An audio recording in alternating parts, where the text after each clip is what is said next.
Okay, hi everybody, it's me and Gojo. No. Doing this a little earlier. I got some things going on later on tonight, so I figured I'd do this early, get this out of the way. Hell's Paradise, episode 5? Yes, episode 5. The Samurai and the Woman. Now, this episode, I have to say, I'm gonna say it right now. The ending was fucking boss. So boss. That I'll get into, but it's just the ending, the way it went down. I was like, yo, that's what I'm freaking talking about.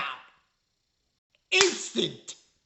Okay, so majority of this episode is split off into like it's kind of a weird thing. This is that Hell's Paradise was doing a little bit something like what uh, Ancient Magus Bride was doing, where the episode is kind of split off, but not really. Well, it's not really split off. Basically, this episode has to do with two sides. There's two individuals it has to do with. It has to do with Sagiri and her role, and it has to deal with Samurai and this other girl. Well, she's not a girl, at least until later when we find out she is. You'll understand. But that's basically what the story is with this show. Now, for this episode, first off, we have Niragai, and what's this guy's name? Scrolling down. Oh, Tenza. So Tenza and Niragai, they show up later. Their whole struggle of what's going on. But majority of the episode, the beginning, very beginning, we have Sagiri waking up, and she's just finding out like what happened, and she sees Gabimaru. He's making lunch with basically things he found in the forest, which, okay, what's there to eat, like. But we see him. We see the other samurai. What's this guy's name? Oh, Senta. And we see, yeah, Genji. This guy. This guy can, well, you get the picture. He can, and you'll soon see why. But we got him, and then of course we got the sexy Koinai. What's her face? Yuzuhara. Yuzuria. Yuzuha. I can't say that. I'm sorry. That name. Anyway, we have them all together, and basically they're having kind of a lunch thing, but they're also gathering information, and they're trying to find out what's going on. Gabimaru went around the island, and what they've noticed is this. The things that are attacking them have things attached to them. So, for example, that creature that was fighting, that Gabimaru was fighting, it had a fish head, yet it has a human body. And then there was another one they were fighting or encountering where it had the head of a grasshopper and a human body. Now, they put two together and figured that what's happening really with the island is that anyone who supposedly dies or remains gets turned into these abominations. So they're basically hinting at Gabimaru saying, oh, the elixir is here, based on this information. Also, apparently, the flowers, yeah, they're people. Yeah, I mean, it's not a surprise. You see butterflies with human faces and centipedes with fingers for mandibles. You can put two to two together. So that's what they figured out. And Gabimaru was kind of like a sinister look on his face saying the elixir is here. So that's what they determined. Aside from that, we have the first cringe. I'm saying cringe because I'm going to be very blunt about this character. Genji, yeah. I want to tell him this. Mind your own goddamn business. He's like the third dude in this anime who goes up to Sagiri and say, yeah, you should leave. Leave this samurai work to the men. Ooh. okay? I mean, she is inexperienced. I understand that. And the only thing she's ever done has been executions.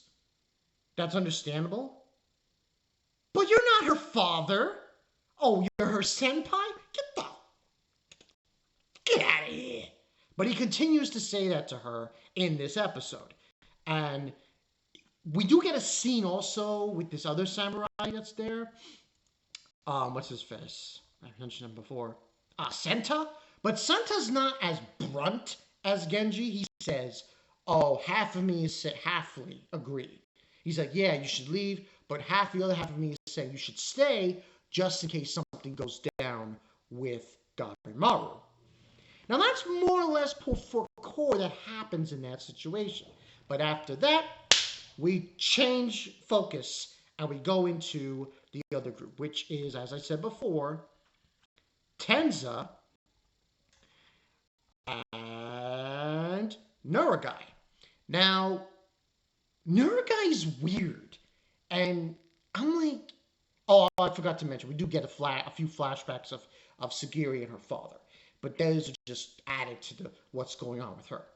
But Nuragai is weird. Of all the criminals, for this person, I'm like, really? That's why they're being executed? That's the reason? And the reason is, oh, they live in the mountain. They're not considered Japanese people, and we have to kill them. What?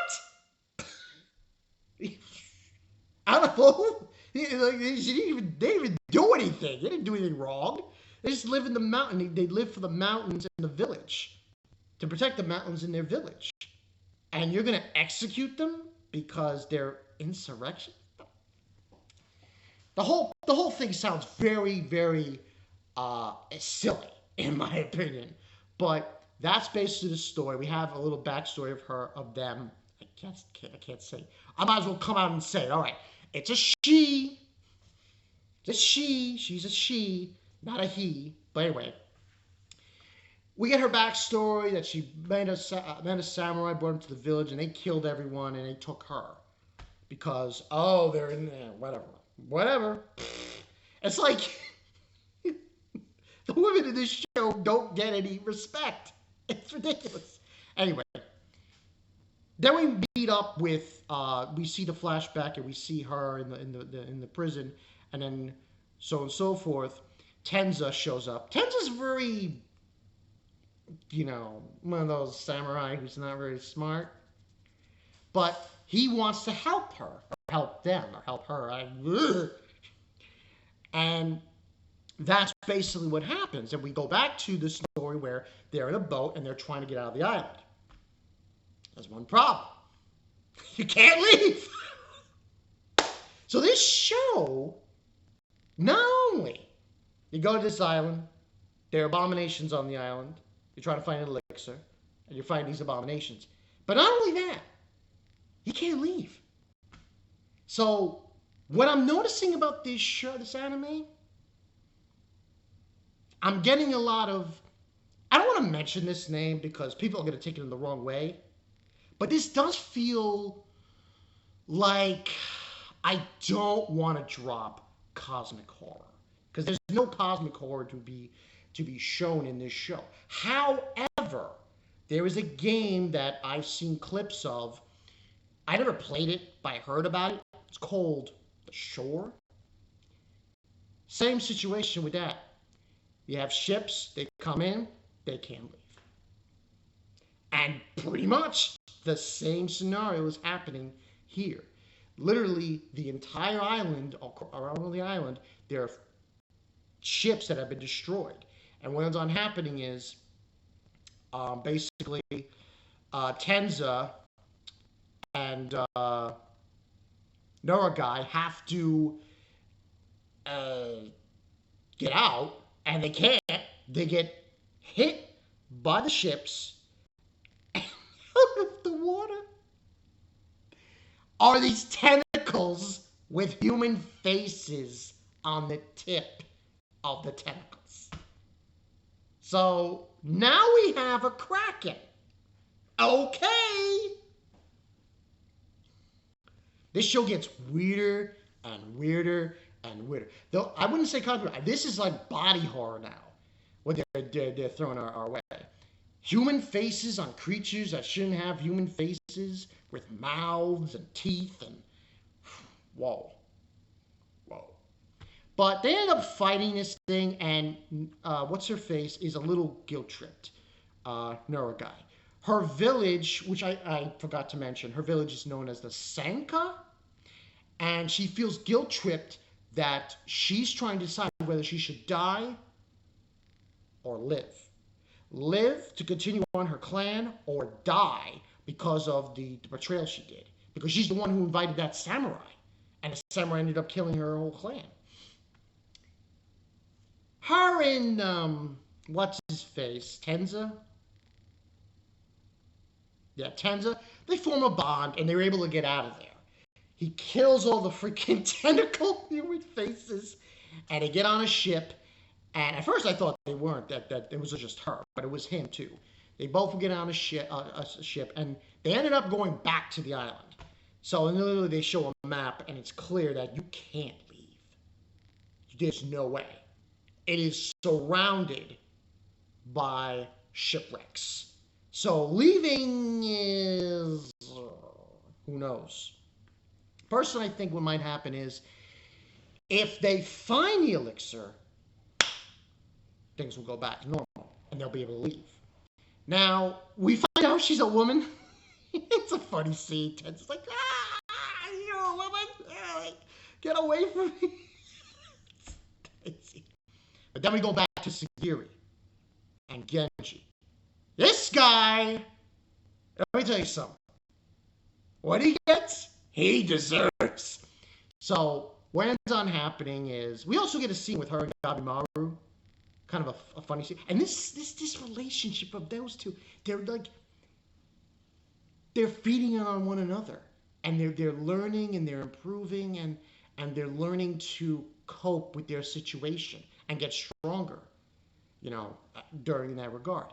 Now she tells Genji, no, I'm not leaving. I'm staying. I want to not be, and he's like laughing. I'm a jackass. You're a woman. You should be making babies. Like, really? So he says this, and she steals his sword,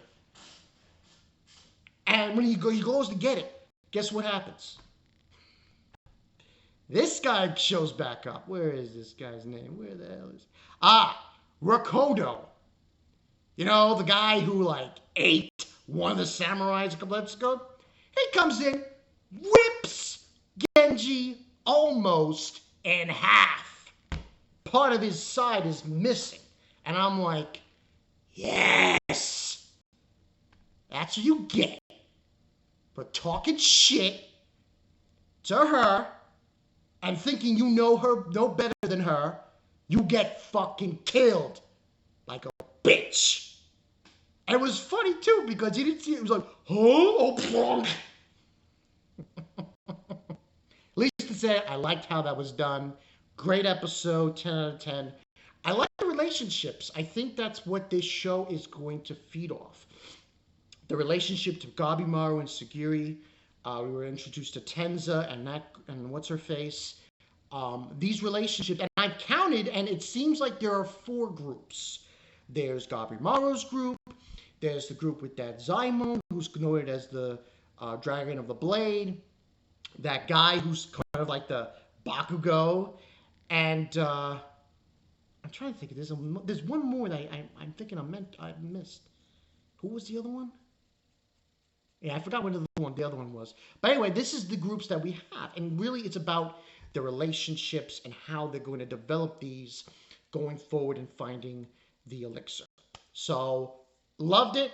Tell me what you guys think in the comment section below. I know this was a long review, but there was a lot to go over. A lot going on in this episode. And I just love the fact that guy got... it wasn't like, okay, he says he talks some shit. And then later on, no. Immediately, when he talks shit and he tries to act on it, instant kill. Instantly. They're dead. That's it. That's it. And you know what's funny about this? That guy killed before, that character who was a samurai, he talked to Sagiri too about, oh, you shouldn't be doing this and blah blah blah. And he get killed too. So hey, maybe you should let Sagiri do her shit. Okay? Leave her the fuck alone. Thank you. This has been Bonkind22. I'll see you guys later. I just love it. Characters talk stupid shit, and karma comes a knocking. I'll see you guys later. Peace.